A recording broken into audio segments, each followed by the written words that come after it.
There are several political lessons which William Samoei Ruto should actually learn from Joe Biden.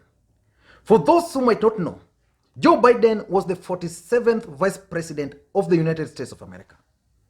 He served as a senator from 1973, before most of you were born, from 1973 up to 2009. And he served as the Vice President to Barack Obama.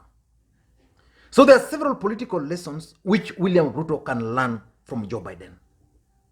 I want us to look at some of these lessons, and not only to the Deputy President, but to any other individual who is second in command.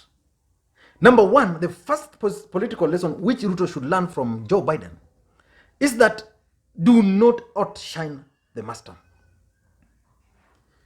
At any given point in his political career, did Joe Biden attempt to outshine Barack Obama when Obama was the president? Remember, Obama was an outsider. Just like in the last election, Trump was an outsider. William Ruto was also an outsider. He's not yet accepted really within the deep state. So William Ruto was an outsider. Obama was an outsider. When he won the party nominations, he chose Joe Biden as his running mate. Joe Biden had served as a senator from 1973. But Joe Biden was older than Obama. He was more powerful than Obama. But he served diligently without trying to outshine Obama. Let me tell you what Robert Greene is saying about this law of outshining the master. Because technically that's what the Deputy President has been doing. Of late, the Deputy President has been going to central Kenya just to prove a point that is more popular than the president. The president was in Nyeri, small crowd. The Deputy President followed him in Nyeri with a huge crowd. The Deputy President has been trying to stamp his authority in central Kenya and indeed the entire country, just to prove to the president that is the boss. That is the greatest political mistake ever. Let me show you what Robert Greene is saying about this particular law. So Robert Greene is saying, let me read it. Always make those above you feel comfortably superior. In your desire to please or impress them, in other words, if you want to please them or impress them, do not go too far in displaying your talent, or you might accomplish the opposite. Inspire fear and insecurity. So he's trying to advise that you should not, even if you know you can do certain things better, do not prove that you are the best. I want to take you back to first term of President Uhuru Kenyatta and William Ruto's term in office. The Deputy President wanted to prove that he was the only guy who was delivering. Take, for example, what happened at Bomas of Kenya. Why was the Deputy President using the opportunity, instead of inviting the president to speak, why was he using the opportunity to poke holes in a document sanctioned by the president himself, handed over to president himself? He should have waited for the president to give his opinion. Robert Greene is saying, make your master appear more brilliant than you are, and you will attain higher heights of power. Without doing that, you are going nowhere. He's saying everybody has insecurities. When you show yourself in the world and display your talents, you naturally stir up all kinds of resentment, envy, and other manifestations of insecurity. This is to be expected. You cannot spend your life worrying about the petty feelings of others. With those above you, however, you must take a different approach. That's Robert Greene, and he's concluding that there are two important points to consider. Number one, you can outshine the master without trying. But don't attempt to outshine him. But you can outshine him without trying. Number two is saying, just because you are loved doesn't mean you can do what you want. Applying to the Deputy President. So we must learn that trait from Joe Biden. Don't outshine the master. The second lesson he can learn is do not undermine the boss, his policies and agenda. Don't. Jubilee government came into power with a lot of promises. They failed. I want to take you through William Ruto and his politics in central Kenya. He's been projecting an image that the president has failed. But him, he has achieved. To an extent that today, if you go to central Kenya, they believe that William Ruto is a performer, Uhuru is a failure. Why? Because the deputy president has undermined the president's agenda, the president's policy. The president, he has undermined the boss in all aspects. You should not do that. Today, Joe Biden is winning because of Obama.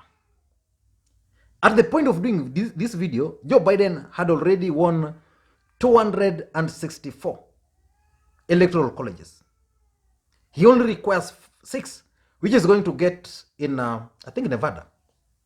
Then he's sorted. So William Ruto should not attempt to undermine the agenda and the policies of his boss. Number 3, he must learn to be able to wait. He must practice patience because timing is everything. William Ruto is currently facing the same scenario as Biden. Biden was the running mate to Barack Obama. But what happened? Hillary Clinton came, was given the Democratic ticket. Biden was just there. So Hillary Clinton went, campaigned, failed, was beaten by an outsider, Donald Trump. Donald Trump then messed up. Then 4 years later, it was the opportunity for Joe Biden. So Joe Biden began by winning the Democratic Party nominations. Against my candidate, I was actually supporting Sanders.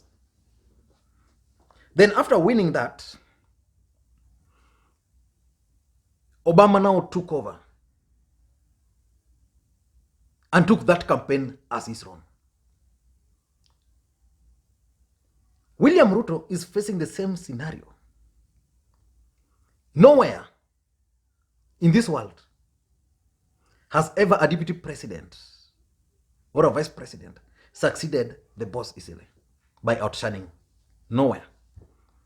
You are normally either they hand it over, they support you fully. You appear as if you are their puppet. And there are so many examples in this country, in this world. You can even begin with Botswana, where the vice president Masisi was, where the president Masisi was the vice president to Ian Khama. Ian Khama thought this guy was going to be a pushover. So the guy just alinyenyekea. Ian Khama campaigned for him, he won. Once he sat there, then he now started leading as the president. So he's now investigating Ian Khama's corruption. So the deputy president must just wait. If 2022 is not going to be his, he should not be in a hurry. He should wait. If Uhuru Kenyatta has a plan on how he's going to be succeeded, the deputy president should just wait. If Uhuru feels that I want Raila Odinga to be there for 5 years, just like Trump was there for 4 years, then he should just support that. Once the 5 years elapse, then he will come. Probably Raila would have made mistakes or someone else, then the president will then come and support him. If the president wants Gideon Moi as a stopgap, that's what he should do. But he must be ready to wait. Number 4, the fourth lesson, is that there is no need for big crowds. William Samoei Ruto is perfecting the arts of crowd. He wants to create a perception To an extent that even if he goes to a church function, you can go to church without people knowing. You can go to church. Today I can go to a church without people knowing. Before the deputy president goes to a church, for example, that event is publicized. Members of parliament from all over the country are going to be invited to accompany him. Once he's there, the local leadership are going to be invited to go and worship there. There's no need for crowds. Biden, stuck by what I told you first, do not undermine the boss. So there was COVID. Obama believed that there was COVID. And he was advising people to avoid crowded places. Joe Biden stuck by that. His rule was no crowded meetings. Trump wanted to prove a point. His rallies were always full. I think at some point they wanted to prove that COVID was not there. Ultimately, Joe Biden has won. He's going to win this thing with a bigger margin than Obama. Number 5 is loyalty. Loyalty is always rewarded instantly. There is nothing you can pursue under the sun without a good boss. So if you have a good boss, then you can pursue everything under the sun. So because of loyalty, when time came, Obama committed his time, his resources, his energy to campaign for his comrade, the former running mate, the former VC, and even the pictures which were being shared online of Obama and Biden. And lastly, William Ruto must learn the art of humility. It pays.